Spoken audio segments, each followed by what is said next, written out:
Humans have a very human-centred view of the world, and when we look at different animals, we sometimes don't always acknowledge and truly appreciate the complexities of their behaviour.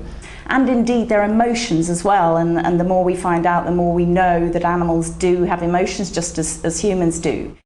Legislation such as how we look after our pets often covers things like animals should be kept in social groups if they're social species, and they need to be prevented from suffering pain or injury or fear. They must be kept healthy, so you need to meet certain needs for them.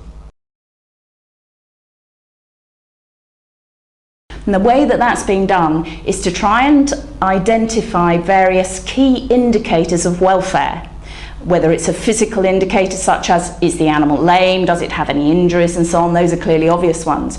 But more subtle ones, more sophisticated ones, such as looking at aspects of the animal's behaviour. For example, is a pig expressing investigatory behaviour? That's what pigs like to do, root around in the wild and so on. If a pig is doing that, it's a good indicator the pig's feeling pretty good and getting what it needs and has the right environment. I think those are the really difficult kinds of questions that the RSPCA struggles with every day. I think the rabbit's a very good example, because rabbits, of course, are used for farming, and the law allows them to be kept in a certain way.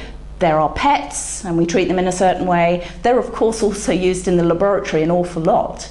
And there are certain laws about how you treat them, how you keep them, and then in the wild, by many they're seen as a pest and again can be culled quite easily. So hugely different attitudes towards the rabbit depending on where we find the rabbit and what its purpose is, what its role is in human society. And that's the same for several other species as well.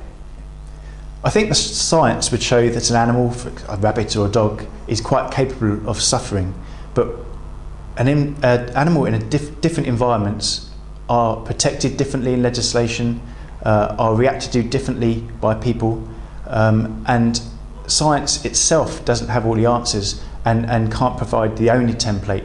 The world we live in is impacted on by economics, by legislation, by religion, by cultures, by age, by gender. Different people have different views on all of these things.